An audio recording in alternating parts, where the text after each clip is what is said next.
Good morning friends, welcome to the point. In today's video we are gonna discuss a very interesting topic, that is measures of money. It is a bit technical but definitely a logical topic. So we will start without wasting the time as to what is measure of money. So money supply is the total value of money available in economy at a point of time. So let's suppose if we need to know how much money or currency is in circulation at a one point of time in the country, how do we get to know it? So that is why we need to measure the money. So in India, who does it? It is the RBI who does this, and it publishes the data weekly or on fortnightly basis. RBI has developed 4 alternative measures of money supply in India. So how does RBI does it? It has 4 measures through which it calculates how much money is in circulation or available in an economy at a point of time. And what are those 4 measures? That is M1, M2, M3 and M4. Now we will study as to what M1, 2, 3, 4 is, and it will help us to know as to how much money is there in the economy at any given point of time. So starting with M1. So before starting this M1 or the narrow money concept, I would like to tell you that the measure of money can be divided into 2 parts. So one is narrow money and the other is broad money.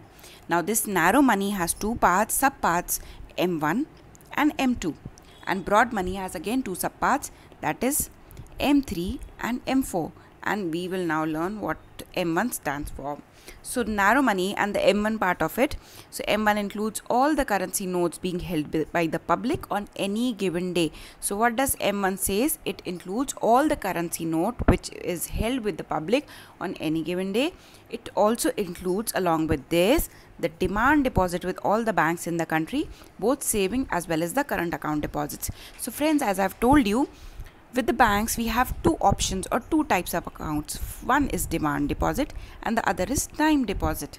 So in order to get more clarity over it, I have a separate video where I have explained as to what demand deposit and time deposit means.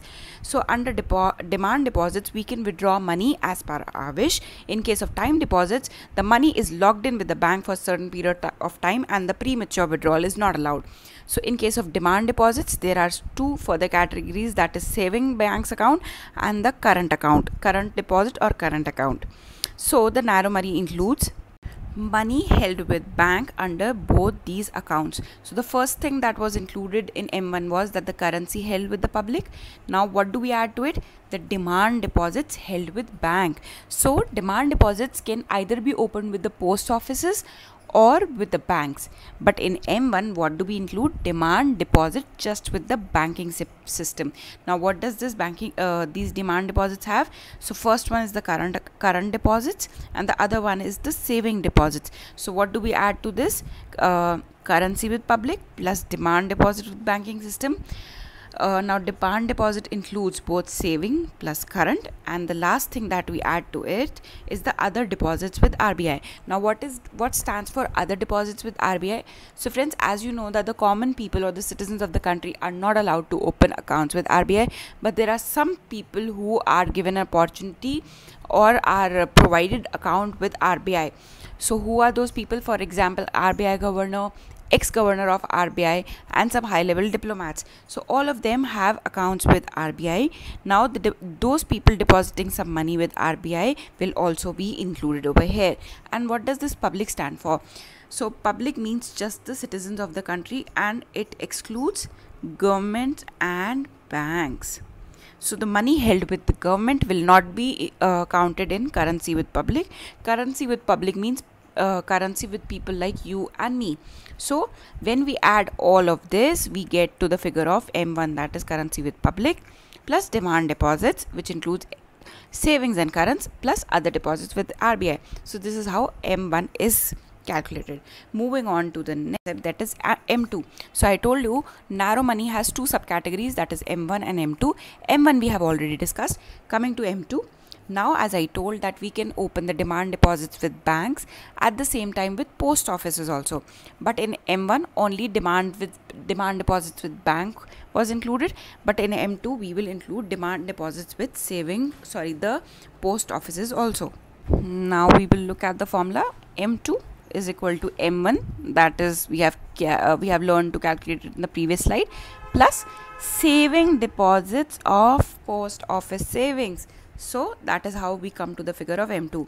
Now if you see this table, M1 as I told will be calculated this way. M2 is M1 plus saving deposits with post office saving banks.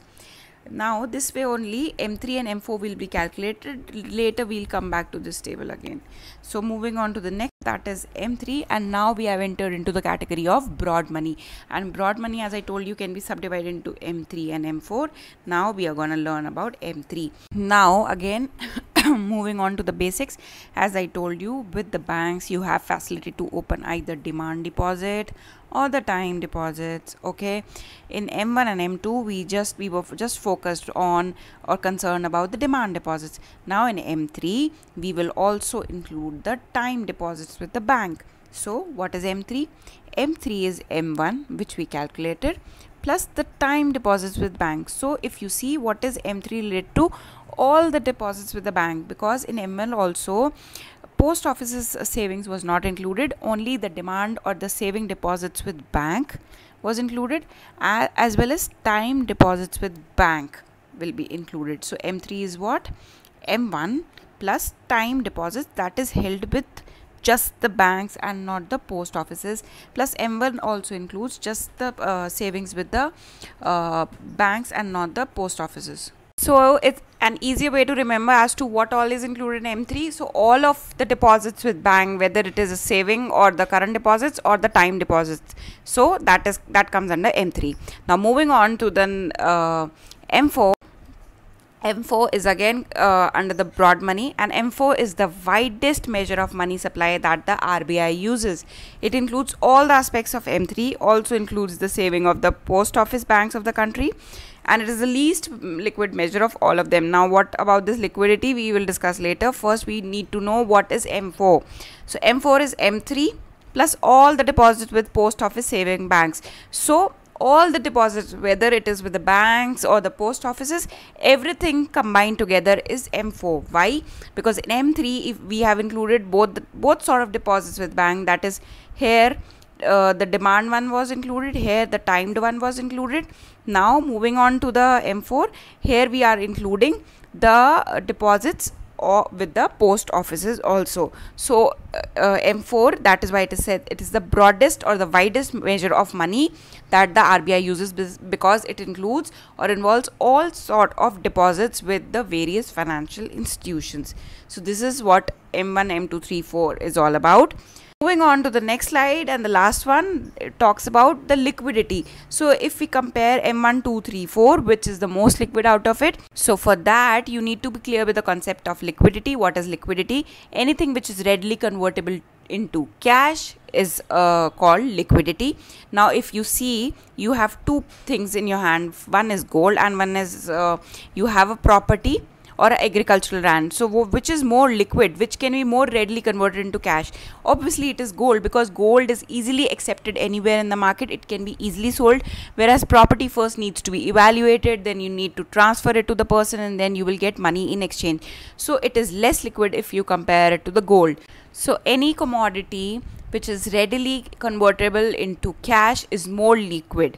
So if you compare these four things, which is most liquid, so definitely M1 is most liquid. Why? Because it includes demand deposits. So if you compare demand deposits and time deposits, so what is more liquid as per you? Obviously it is demand deposit, because as I told, and you should also be clear at the same time, that the time deposits have a certain lock-in period with the banks. It could be 3 years, 5 years, 1 year, it could be anything, but there is a lock-in period. You cannot just go and withdraw the money from bank, or you need to pay some penalty in order to do the premature withdrawal.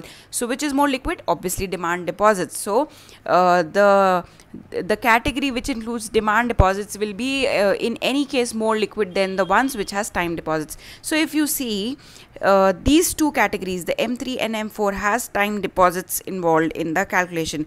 Here it is time deposits with bank, and it is time deposits with banks plus post offices. So obviously these two are less liquid than the M1 and M2, and out of M1 and M2, M1 just have deposits with the demand deposits with banks, right? So any day more liquid than the demand deposits with post offices. So M1 is the most liquid one, then comes the M2.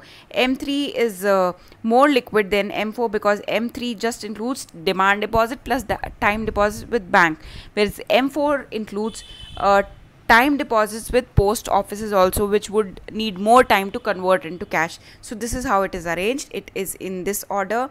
M1 is the most liquid, then M2 less, and M3 and M4 is the least liquid one. So friends, I hope you are clear with the concept as to what M1, M2, M3 are, what is narrow money, what is broad money, and about the liquidity, which is more liquid and why it is liquid. I have given you the logic of each and everything. You need to be very clear about the demand deposits and the time deposits.